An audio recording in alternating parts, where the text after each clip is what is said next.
मेरा देश मेरा परिवार यानी हम सभी भारतवासी एक बहुत बड़ा परिवार है और इस परिवार के मुखिया हैं हमारे प्यारे मोदी जी। तो जोरदार तालियों के बीच स्वागत करते हैं जिनका हम बहुत बेसब्री से इंतजार कर रहे थे। जोरदार तालियों के बीच स्वागत करते हैं हमारे माननीय पंतप्रधान श्री नरेंद्र जी मोदी।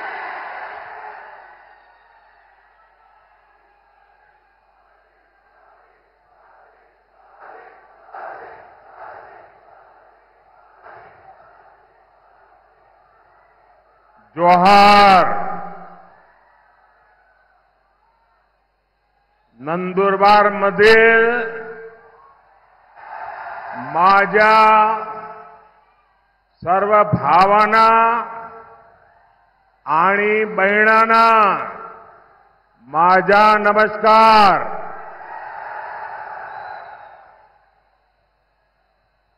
मैं देव मोगरा माता की धरती को नमन करता हूं। मैं महान आदिवासी सेनानी राघोजी भांगरे को श्रद्धापूर्वक प्रणाम करता हूं।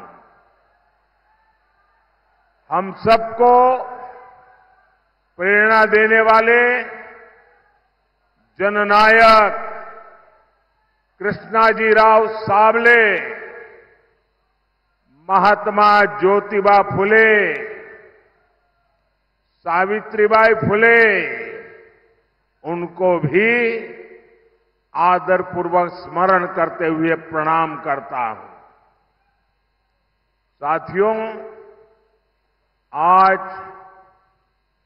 अक्षय तृतीया आखा तीज का शुभ पर्व है।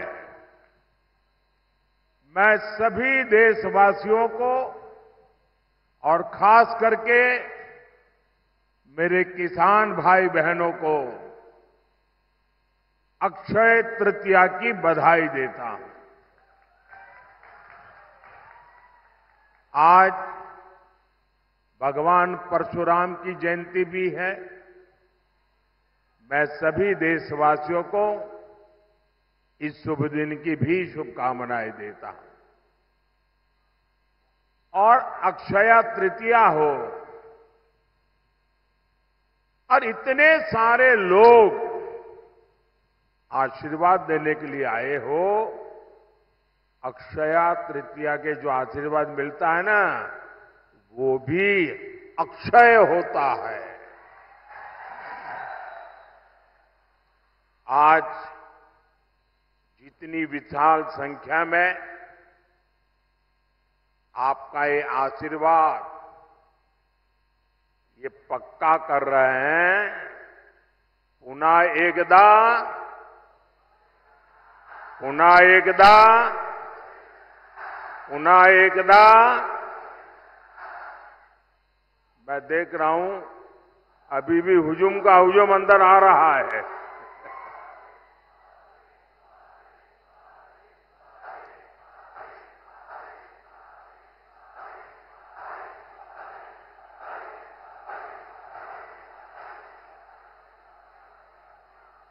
साथियों, यहां नंदुरबार और गुजरात के बीच कोई दूरी नहीं है। और पहले भी मेरा खूब यहां आना जाना होता था। और नंदुरबार आए और चौधरी की चाय न पिए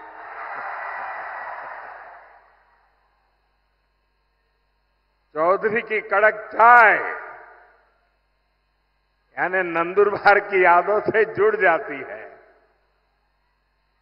और चाय का रिश्ता और आपके प्यार का कर्ज मोदी कभी भी भूल नहीं सकता। साथियों, वंचितों आदिवासियों की सेवा मेरे लिए परिवार के सदस्य की सेवा जैसी है। मैं कांग्रेस के शाही परिवार की तरह बड़े घराने से नहीं निकला हूं। मैं तो गरीबी में ही बड़ा हुआ हूं। मुझे पता है यहां आपने कितनी तकलीफ उठाई है। हमारे आदिवासी भाई बहन यहां काफी ऊंचाई पर भी रहते हैं। पानी के लिए कैसे आपको उतरकर नीचे आना पड़ता था, तब पानी मिलता था। ये माताएं बहनों को सबको मालूम है। आपके जीवन में भी मुश्किलों का पहाड़ था। कितने ही आदिवासी परिवारों के पास पक्का घर नहीं था। आजादी के 60 साल बाद भी गांवों में बिजली नहीं पहुंची थी और इसलिए मोदी ने संकल्प लिया था हर गरीब को घर, हर आदिवासी को घर, हर आदिवासी के घर में पानी, हर परिवार को पानी की सुविधा। दूर सुदूर जंगलों में भी गांव क्यों न हो, हर गांव में बिजली। साथियों, हमने नंदुरबार के करीब 1.25 लाख, देखिए आजादी के 70 साल के बाद मैं कह रहा हूं, करीब 1.25 लाख गरीबों को हमने पीएम आवास पक्का घर दिया सिर्फ नंदुरबार में। और मेरा एक काम है, मैं करोगे आप लोग? मेरा एक काम करोगे? ये मेरा दिली काम है, करोगे? माताएं बहनें करेगी? ये जो पीछे लोग खड़े हैं वो करेंगे? हाथ ऊपर करके बताओ, करेंगे तो मैं बताऊं करेंगे। अच्छा, मेरा एक काम करना, इन दिनों आप चुनाव के लिए जब भी गांव में जाए, मोहल्ले में जाए, और अगर आपके ध्यान में आए कि भाई ये 2 परिवार है, उनको अभी गैस का कनेक्शन नहीं मिला है, ये 2 परिवार रह गए हैं, उनको नल से जल नहीं मिला है, अभी 4 परिवार रह गए हैं, वो तो अभी कच्ची झोपड़ी में रहते हैं, उनको पक्का घर नहीं मिला है। आप उनका नाम पता लिख लीजिए और मुझे भेज दीजिए। और मेरी तरफ से उनको गारंटी दे देना कि मोदी आए थे, मोदी ने कहा है तीसरे टर्म में मैं 3 करोड़ और घर बनाने वाला हूं, आपको पक्का घर मिलेगा। तो ये बता देंगे, देखिए आप ही मेरे मोदी है, तो करेंगे। देखिए, हमने घर दिया मतलब 4 दीवारें दी ऐसा नहीं है। हमने घर के साथ बिजली, पानी, गैस कनेक्शन भी दिया। एनडीए सरकार ने महाराष्ट्र के 20,000 से अधिक गांवों में हर घर जल पहुंचाया है। मैं शिंदे जी, देवेंद्र जी को बधाई देता हूं, आपने मेरे हाथ मजबूत कर दिए। इसमें नंदुरबार के 111 गांव जो कठिन एरिया था वो भी शामिल है। और अभी तो ये ट्रेलर है।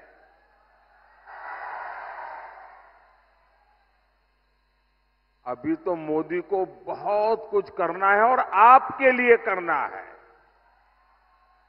साथियों, एक तरफ भाजपा के ये प्रयास है और दूसरी तरफ एक कांग्रेस है। कांग्रेस ने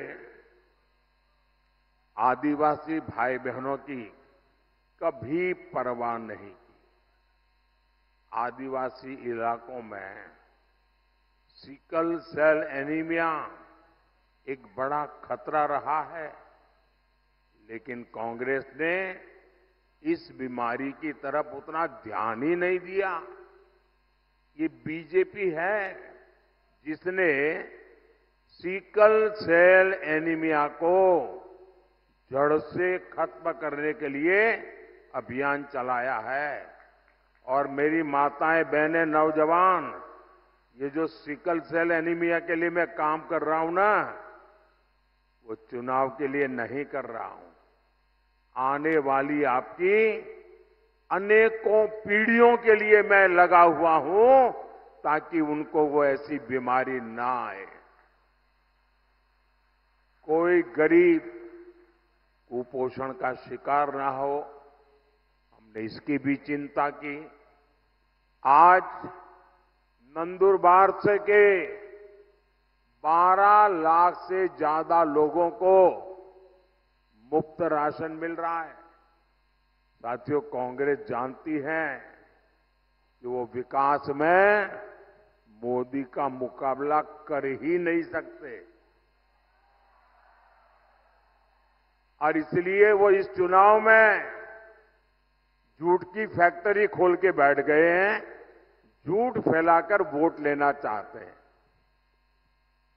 कभी आरक्षण को लेकर झूठ, कभी संविधान को लेकर झूठ, और इन्होंने पूरा इकोसिस्टम ऐसी अफवाहें फैलाने के लिए 24 घंटे लगा के रखा है। साथियों, आरक्षण पर कांग्रेस का हाल चोर मचाए शोर, ये चोर मचाए शोर वाला है। धर्म के आधार पर आरक्षण बाबा साहब के सिद्धांतों के खिलाफ है, बाबा साहब की भावना के खिलाफ है। संविधान निर्माताओं ने जो संविधान बनाया, उसकी पीठ में छुरा भोंकने वाला ये माफ न कर सके ऐसा पाप है। लेकिन कांग्रेस पार्टी का एजेंडा है दलित, पिछड़े, आदिवासी, इनका आरक्षण छीन करके माइनॉरिटी के नाम पर अपने वोट बैंक को दे देना। और मैं ऐसे हवा में नहीं कह रहा हूं, मेरे पास मजबूत उदाहरण है। और इसलिए मेरे भाई बहन, आप घर घर हर एक आदिवासी परिवार को समझाइए। और मेरे आदिवासी समाज के पढ़े लिखे लोग हैं, उनको भी मैं करबद्ध प्रार्थना करता हूं कि आप समाज को जगाइए। ये कितना बड़ा संकट कांग्रेस वाले लेकर के आए हैं। अब उन्होंने क्या किया, कर्नाटका में धर्म के आधार पर आरक्षण देने की दिशा में बहुत बड़ा कदम उठाया। और उन्होंने कहा, रातों रात कर्नाटका में जितने भी मुसलमान लोग हैं, उन सबको रातों रात ओबीसी बना दिया।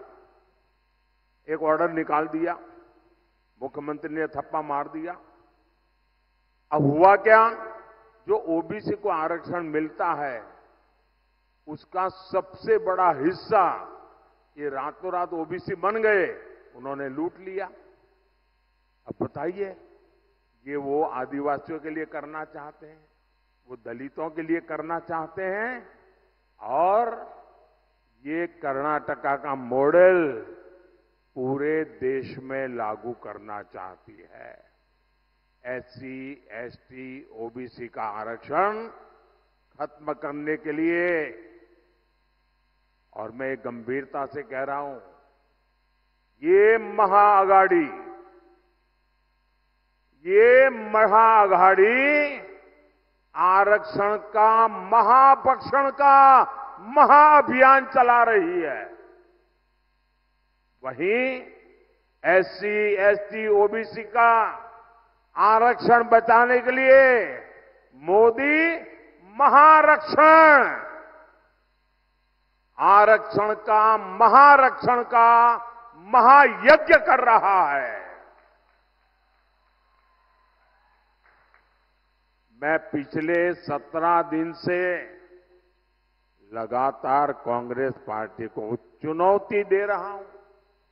मैं कांग्रेस से पूछा कि वो लिख कर दें कि वो एससी, एसटी, ओबीसी का आरक्षण उसके टुकड़े करके एक टुकड़ा मुसलमान को नहीं बांटेंगी। मेरा सवाल सही है कि गलत है भाई? सही है कि गलत है? अब वो ये मुसलमानों को देना चाहते हैं और कांग्रेस जवाब भी नहीं देती है। सच बोलो ना भाई कि हम नहीं देंगे। इसका मतलब ये इनका हिडन एजेंडा है, आपका हक लूटने का खेल है भाई। मेरे इस चैलेंज पर कांग्रेस की चुप्पी थी, यानी दाल में काला है। ये चाहे जितनी भी कोशिश कर लें, देश विरोधी ताकतों के साथ मिलकर कितना ही झूठ फैला ले, आपके पास मोदी का भरोसा है, आपके पास मोदी की गारंटी है।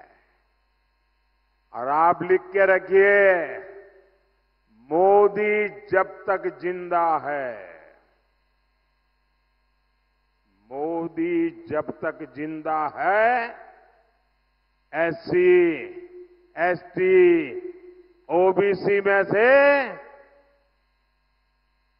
आरक्षण का रत्ती भर भी हिस्सा मैं किसी भी धर्म के आधार पर नहीं देने दूंगा। कोई उसको हाथ नहीं लगा सकता है। और देशवासी, मैं बड़े जिम्मेवारी के साथ कहना चाहता हूं और दायित्व के साथ कहना चाहता हूं, वंचित का जो अधिकार है, चाहे एससी हो, एसटी हो, ओबीसी हो, वंचित का जो अधिकार है, मोदी उसका चौकीदार है।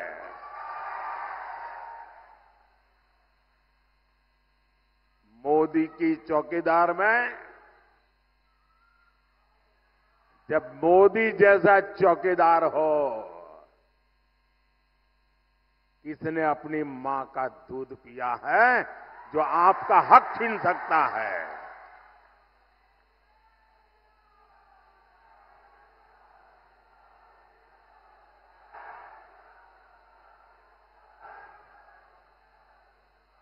साथियों,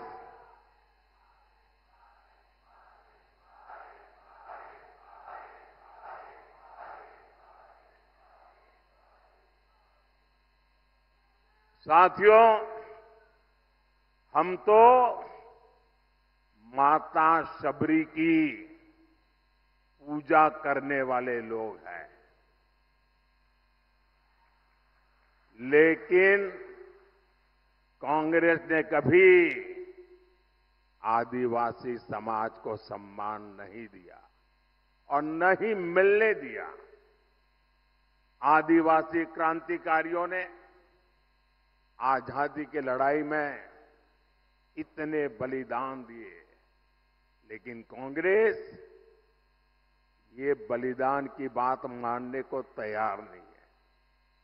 आजादी की लड़ाई का पूरा श्रेय कांग्रेस केवल एक परिवार को ही देती रही है। ये भाजपा है जो देश भर में आदिवासी स्वतंत्रता सेनानियों पर म्यूजियम बनवा रही है, ताकि आने वाली पीढ़ियों को पता चले कि हमारे पूर्वज आदिवासियों ने देश के लिए कितने बड़े बलिदान दिए थे। साथियों, आप सभी जानते हैं, भाजपा ने, एनडीए ने आदिवासी बेटी को राष्ट्रपति बनाया और पहली बार ऐसा हुआ। लेकिन आपको याद रहना चाहिए, वो कौन लोग थे जिन्होंने आदिवासी बेटी द्रौपदी मुर्मू जी को चुनाव, राष्ट्रपति का चुनाव हराने के लिए रात दिन एक कर लिए थे। वो कौन थे? ये कांग्रेस वाले थे, जिन्होंने एक आदिवासी बेटी को राष्ट्रपति बनने से रोकने के लिए रात दिन एक किया था। और कांग्रेस पार्टी ने ऐसा क्यों किया? और इसकी एक वजह अभी 2-3 दिन पहले ही खुली है। कांग्रेस के जो शाहजादे हैं ना, उनके गुरु अमेरिका में रहते हैं। ये कांग्रेस के शाहजादे के एक गुरु अमेरिका में रहते हैं। उन्होंने भारत के लोगों पर रंगभेदी टिप्पणी की है। रंग के आधार पर भेद, ऐसा गंभीर आरोप लगाया है।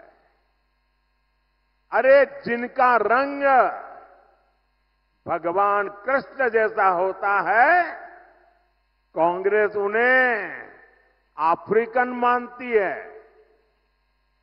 और इसलिए द्रौपदी मुर्मू जी राष्ट्रपति बने, उन्हें ये मंजूर ही नहीं था। आप लोग बताइए, यहां जो भगवान कृष्ण के रंग वाले हैं, क्या वो सब अफ्रीकन है क्या? क्या ये अपमान है कि नहीं है? क्या आदिवासी समाज का अपमान, इसका बदला लेने के लिए ये रंगी की बातें कर रहे हो? साथियों, कांग्रेस पार्टी का एजेंडा कितना खतरनाक है, ये शहजादे के गुरु ने इसका भी खुलासा किया है। ये शहजादे के गुरु ने अमेरिका से कहा है कि राम मंदिर का निर्माण और रामनवमी का उत्सव, ये आइडिया ऑफ इंडिया के खिलाफ है, भारत के विचार के खिलाफ है। उन्होंने यहां तक कह दिया, मोदी मंदिर जाता है, वो भी उनके पेट में चूहे दौड़ने लग जाते हैं। कांग्रेस, मेरा मंदिर जाना भी भारत विरोधी है। बताइए भाई, क्या मंदिर जाना ये देशद्रोह है क्या? जरा आप बताइए, देशद्रोह है क्या? क्या ये भारत विरोधी काम है क्या? आप कल्पना कर सकते हैं? आप कांग्रेस की मानसिकता देखिए। ये राम के देश में राम मंदिर को देश विरोधी बता रहे हैं। ये तुष्टीकरण के लिए सरकारी इफ्तारी करने वाले लोग, ये आतंकवादियों की कब्रों को संवारने वाले लोग, ये हम सबके प्रभु राम और जिनका राम मंदिर, जहां हम जाते हैं, उस राम मंदिर जाने को देश विरोधी बता रहे हैं। मेरे भाई बहन, हम तो माता सबरी के पुजारी हैं। ये इंडी गठबंधन हमला, ये मोदी पर नहीं, 140 करोड़ देशवासियों की आस्था पर है। ये हमला आप पर है, ये मेरे देश के आदिवासियों पर हमला है। कांग्रेस पार्टी देश से हिंदू आस्था को मिटाने का षड्यंत्र कर रही है। साथियों, प्रभु श्री राम जीवन के उच्चतम आदर्शों, महानतम गुणों और सुंदरतम मूल्यों के महासंगम है। भारत के अस्तित्व का आधार राम से है और भारत के भविष्य का प्रेरणा पुंज भी प्रभु श्री राम है।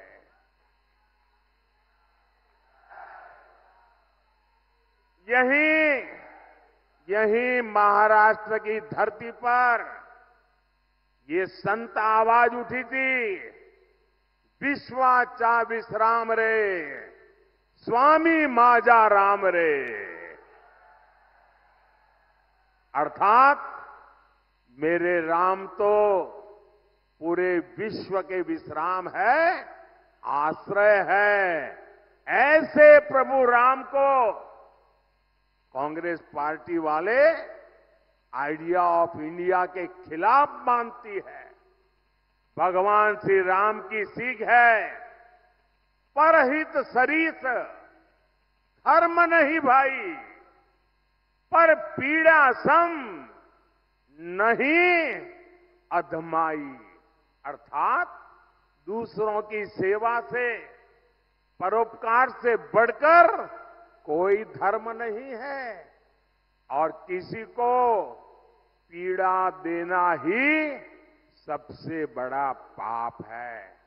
ऐसे प्रभु राम को शहजादे, उनके गुरु और Congress party India idea of India के खिलाफ मानती है।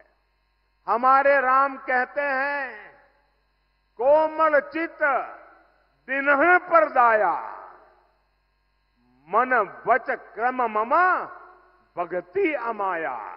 अर्थात जो दीन दुखियों की पीड़ा को जानता है, महसूस करता है, वही मेरा भक्त है।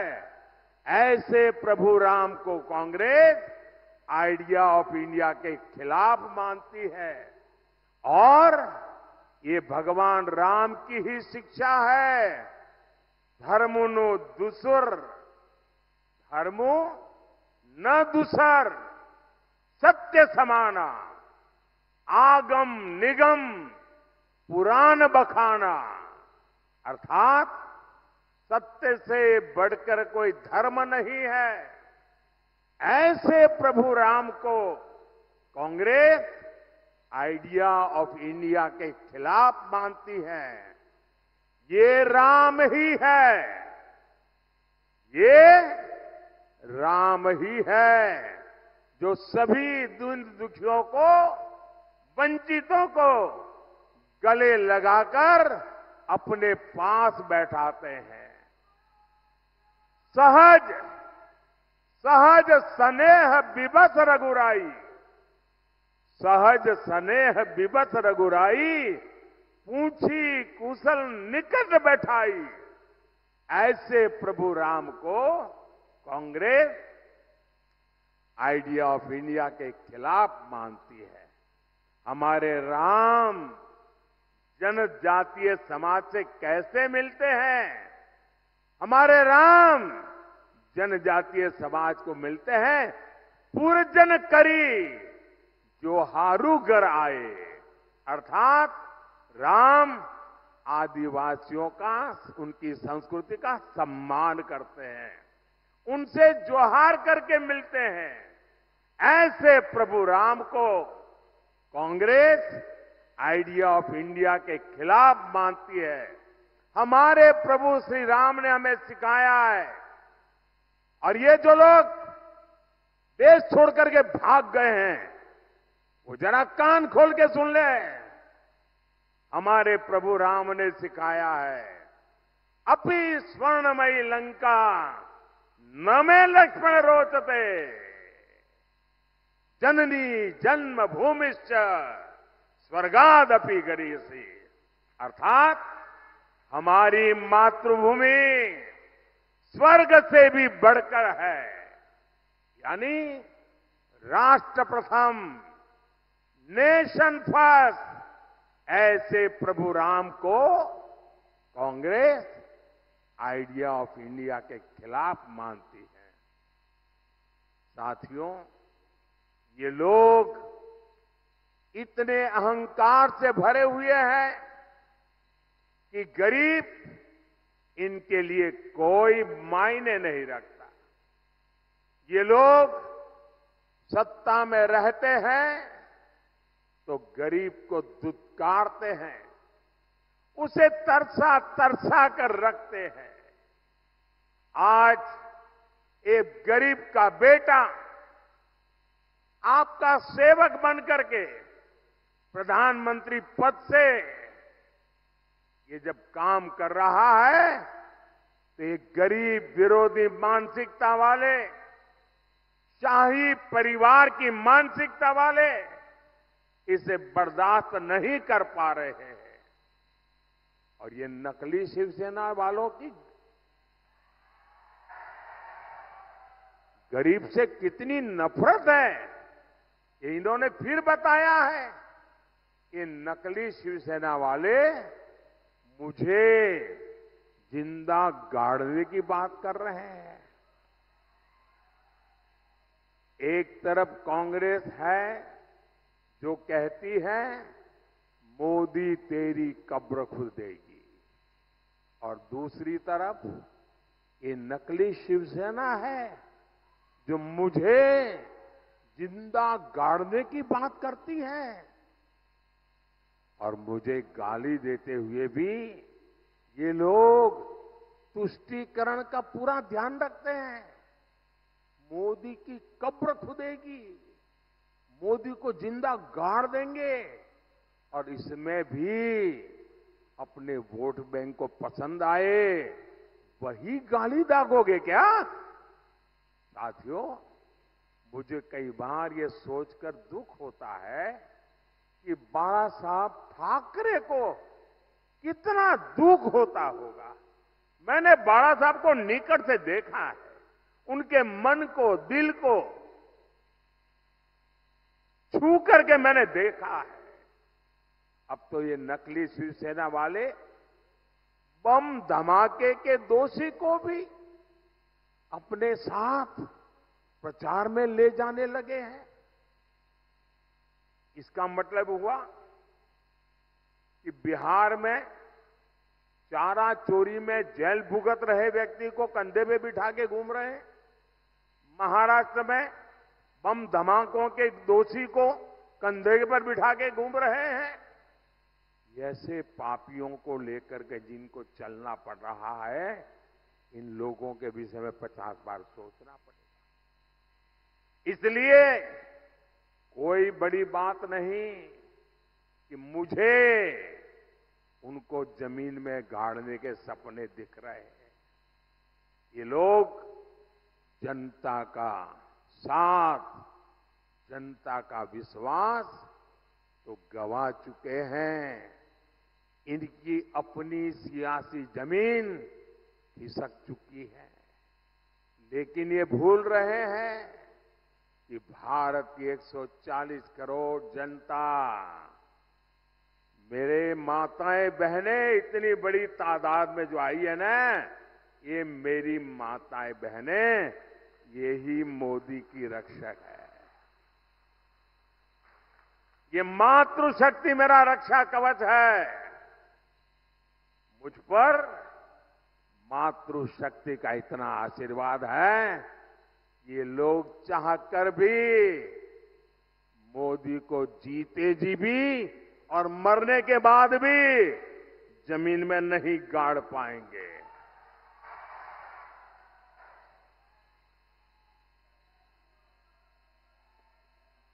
साथियों, महाराष्ट्र के एक दिग्गज नेता 40-50 साल से वो ऐसे ही कुकरी मारते रहते हैं। बारामती के चुनाव के बाद वो इतने चिंतित है कि उन्होंने एक बयान दिया है और ये बयान उन्होंने, मैं पक्का मानता हूं कि काफी लोगों से विचार विमर्श करके ही दिया होगा। वो इतने हताश और निराश हो गए हैं कि उनको लगता है कि अगर 4 जून के बाद सार्वजनिक जीवन में, राजनीतिक जीवन में अगर टिक के रहना है तो छोटे छोटे राजनीतिक दलों को कांग्रेस में मर्ज हो जाना चाहिए। इसका मतलब ये जो नकली एनसीपी है और ये नकली शिवसेना है, उन्होंने कांग्रेस में मर्जर करने का मन बना लिया है। अब आपको मैं बताता हूं, जब 4 जून के बाद कांग्रेस में जाकर के मरने के बजाय अरे सीना तान करके हमारे अजीत दादा के साथ और शिंदे जी के साथ आओ, बड़े शान से सपने पूरे हो जाएंगे। भाइयों बहनों, 13 मई को कांग्रेस और इंडी अघाड़ी को आपका वोट ही जवाब देगा। नंदुरबार से हमारी बेटी हिना गावित जी आपकी सुख दुख की साथी है और आप जानते हैं ना, हिना मेरी कितनी मदद करती है। पार्लियामेंट में आपने देखा होगा, ये छोटी बेटी है लेकिन पार्लियामेंट में विपक्ष वालों के छक्के छुड़ा देती है। आप उन्हें ज्यादा से ज्यादा वोट देकर बहुत बड़ी जीत दिलाइए। और मेरा इसके लिए आग्रह है, मतदान ज्यादा होना चाहिए। भाई करोगे? पहले मतदान फिर जलपान, मंजूर है? अच्छा, मेरा एक काम करोगे? जरा हाथ ऊपर करके कहिए। माताएं बहनें बताइए, मेरा एक काम करोगे? जरा हाथ ऊपर करके बताइए, मेरा एक काम करोगे? देखिए, घर घर जाना और लोगों को कहना कि अपने मोदी जी आए थे और मोदी जी ने आपको प्रणाम भेजा है। मेरा प्रणाम पहुंचा देंगे? हर परिवार में मेरा प्रणाम पहुंचा देंगे? बोलिए भारत माता की, भारत माता की, भारत माता की। बहुत बहुत धन्यवाद।